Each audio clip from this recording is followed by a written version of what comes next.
there, this is Mrs. Potts again. I'm back with Harry Potter and the Philosopher's Stone. This is chapter 2. So, yesterday it turned out chapter 1 was like 35 minutes long, so it was too long for YouTube. So, we're going to try and keep it at 15 minutes, and if I don't get done with that, then we'll just read the next one. This one is called Chapter 2 The Vanishing Glass. Nearly 10 years had passed since the Dursleys had woken up to find their nephew on the front doorstep. But Privet Drive had hardly changed at all. The sun rose on the same tidy front gardens and lit up the brass number 4 on the Dursleys' front door. It crept into their living room, which was almost exactly the same as it had been on the night when Mr. Dursley had seen that fateful news report about the owls. Only the photographs on the mantelpiece really showed how much time had passed.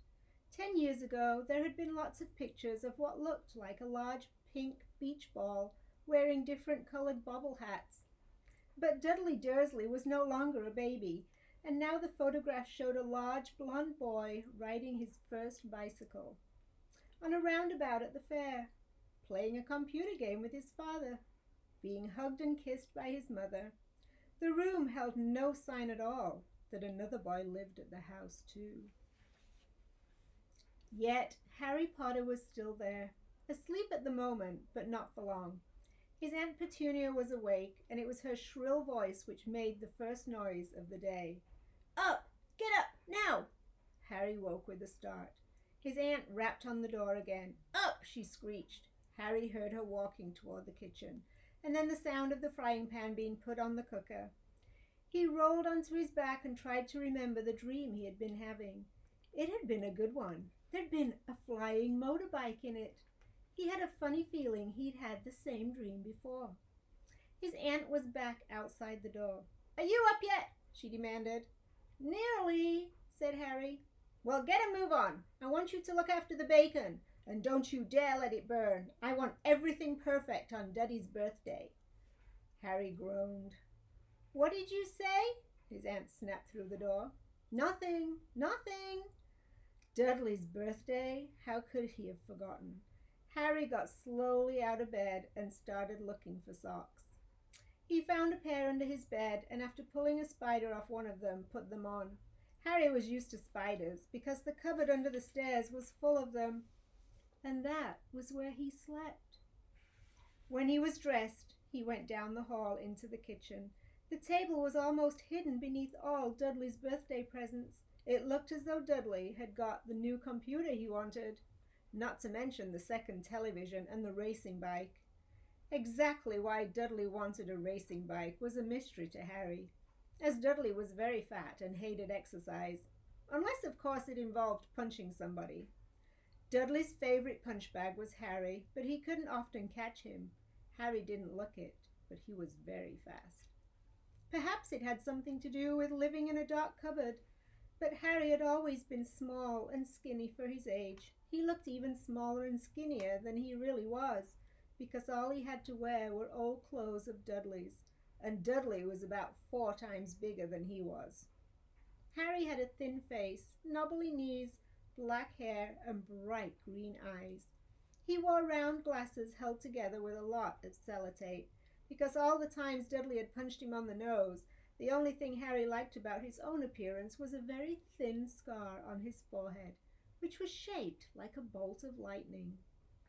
He had had it as long as he could remember, and the first question he could ever remember asking his Aunt Petunia was, how had he got it? "In the car crash when your parents died," she had said, "and don't ask questions." Don't ask questions?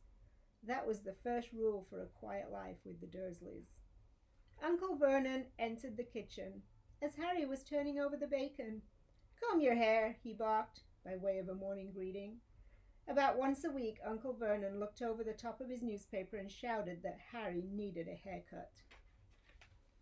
Harry must have had more haircuts than the rest of the boys in his class put together, but it made no difference. His hair simply grew that way, all over the place.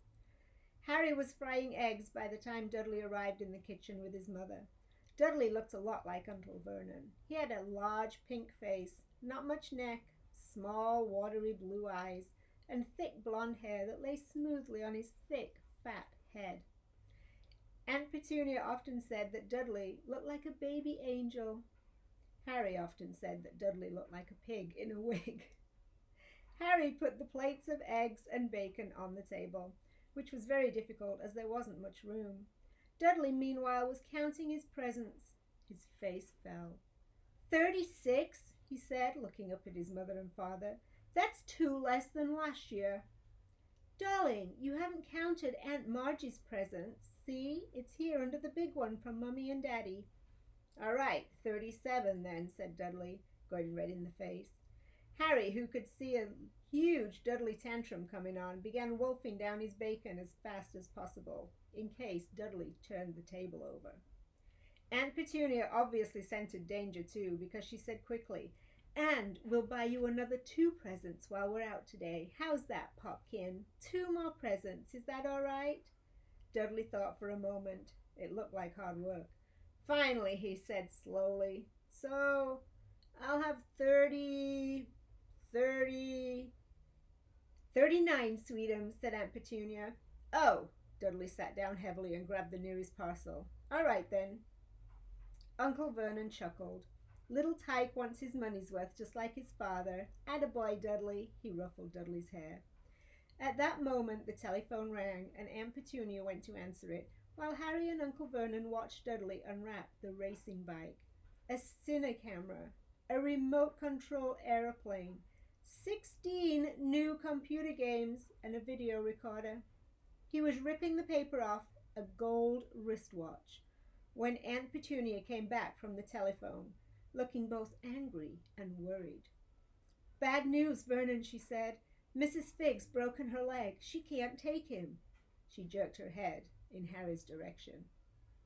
Dudley's mouth fell open in horror, but Harry's heart gave a leap. Every year on Dudley's birthday, his parents took him and a friend out for the day, to adventure parks, hamburger bars, or the cinema. Every year, Harry was left behind with Mrs. Figg, a mad old lady that lived 2 streets away. Harry hated it there. The whole house smelled of cabbage, and Mrs. Figg made him look at photographs of all the cats she'd ever owned. "Now what?" said Aunt Petunia, looking furiously at Harry, as though he'd planned this. Harry knew he ought to feel sorry that Mrs. Figg had broken her leg, but it wasn't easy when he reminded himself that it would be a whole year before he had to look at Tibbles, Snowy, Mr. Paws, and Tufty again. "We could phone Marge," Uncle Vernon suggested. "Don't be silly, Vernon. She hates the boy." The Dursleys often spoke about Harry like this, as though he wasn't there. Or rather, as though he was something very nasty that couldn't understand them, like a slug. "What about what's-her-name, your friend? Yvonne, on holiday in Mallorca," snapped Aunt Petunia. "You could just leave me here," Harry put in hopefully. He'd be able to watch what he wanted on television for a change, and maybe even have a go on Dudley's computer. Aunt Petunia looked as though she'd just swallowed a lemon. "And come back and find the house in ruins," she snarled.